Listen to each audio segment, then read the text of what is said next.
I'm Corbett Wall with DB Auction, here with your feeder flash for Monday, January the 28th. It's NCBA week, the big convention and trade show, industry trade show is going to be going on in New Orleans, and there'll be a lot of people going down there.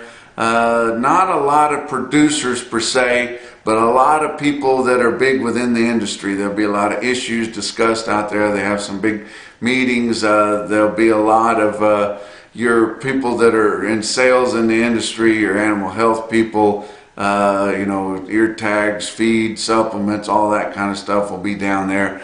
A lot of people down there that are involved that got Western duds on don't look like they've worn them a whole lot, but don't kid yourself. The NCBA convention is a big deal. There's a lot of big meetings going on, a lot of issues being discussed. Like fake meat and trade and import-export stuff, and a lot of big-time issues that are discussed at NCBA.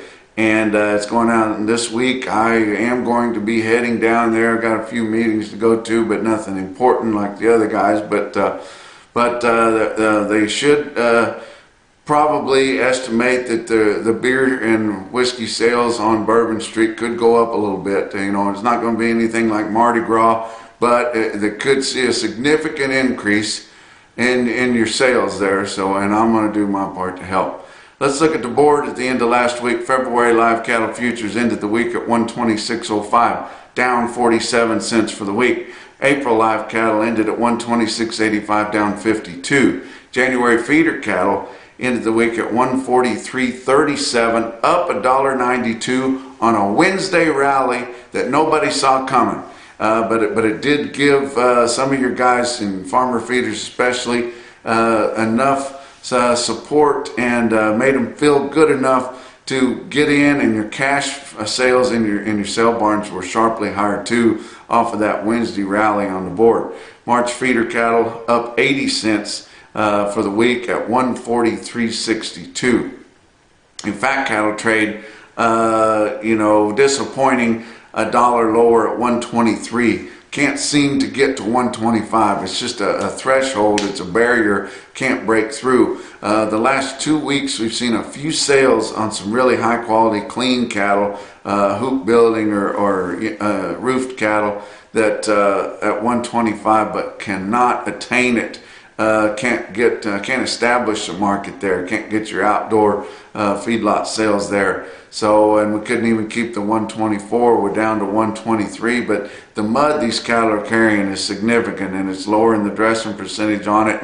And I'd say a lot more cattle sold live there at 123 than the 124 last week. But I would probably say with the amount of tag a lot of these cattle are carrying, that 123 in the meat might come back higher than what the 124 market would be. But $1 lower on your live sales in your whole 5-area feeding region. Your dress market stayed the same at 197. Box beef cutout values, your average trade for last week on choice cuts up big time. $216.71, up $4.35. These packers know how to make money. Select cuts, your average trade for last week, $211.76, up $4.69. Your choice select spread, $4.95 on a decent movement of 544 loads. Your slaughter, fairly decent, 10,000 lower than the previous week with that holiday. And you say a minor holiday, but it still kind of interrupts things a little bit.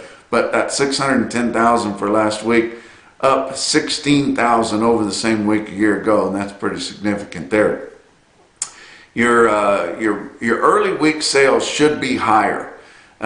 We ended the week with a real-time index of 142.50, which was up over $2 for the compared to the previous week, and it was because your early week sales the previous week, not coming out here this Monday, but last week, were lower on your feeder weights, higher on your lighter stocker calves, but lower on feeder weights. And then that turned around middle of the week with that Wednesday rally, and then finished up higher on your heavier feeder weights.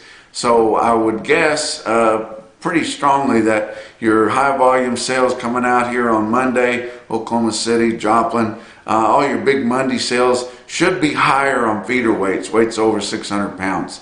So we'll see if that rings true. But unevenly steady to $4 higher on feeder weights in your sales last week. Like I said, it was lower early and then turned around early to midweek there and finished up higher on your feeder weight cattle. Your stocker calves steady to $3 higher, and the full advance seen in the southeast.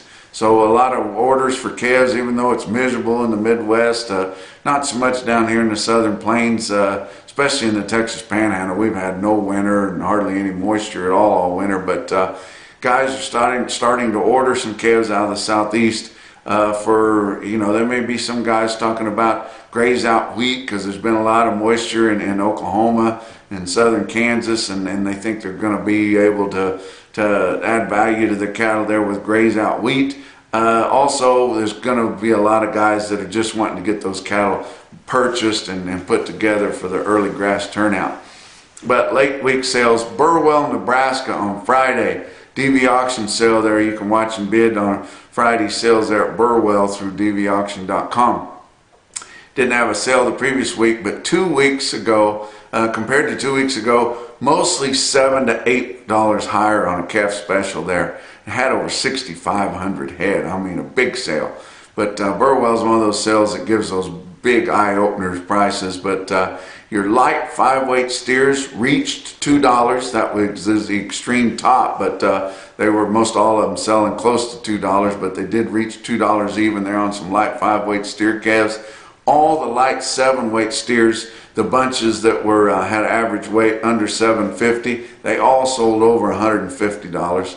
So that was good. Look at this individual quote on some redneck steers there. 75 head of them, weighed 600 pounds at $175.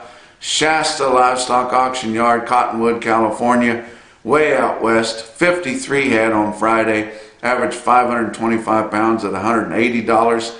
And this is a significant market on Saturday. Fort Scott, Kansas, commodity market here on commodity cattle. 64 head of big steers weighing 862 pounds on Saturday bring $145.85. And that's your feeder flash for Monday.